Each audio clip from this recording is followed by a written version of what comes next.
Now, a Montgomery County couple is working to get more of these vehicles off the road until they're fixed. They tragically lost their daughter in a fiery wreck nearly 2 years ago.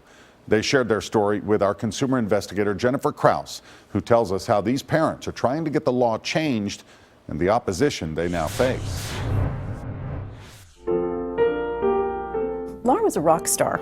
27-year-old Laura Goss was just months away from graduating from law school when her Saturn Ion slammed into the back of a semi and burned.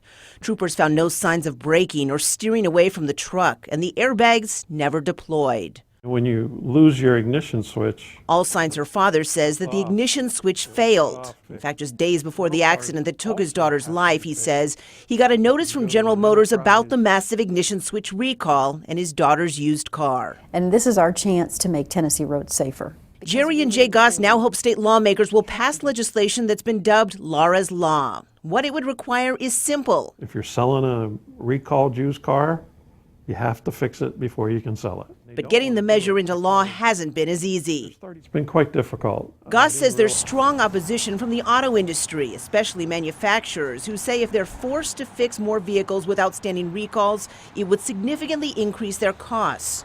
Right now, industry estimates are that about a third of the cars out there with recalls are never fixed. This describes it. So the Gosses say the auto industry got language added to the bill that would require used car dealers to fix only the most extreme recalls.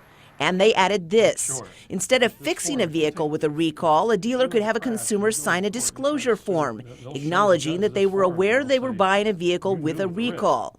But by signing it, Jay Goss says, the consumer then couldn't sue or hold anyone else responsible if the recall issue caused a wreck or even death. So they can't go back against the manufacturer or the dealership, which just is wrong. We're hoping we can move the bill out of committee. The Gosses are now meeting with lawmakers, trying to get the auto industry's language out of the bill and convincing them to support what the Gosses say is otherwise common sense legislation. We've got to stop putting money and profits over human life.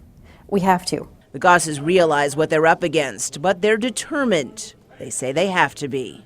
If someone would have done that for our daughter years ago, our daughter would be alive. I can't let another daughter die. Jennifer Krause, News Channel 5 investigates.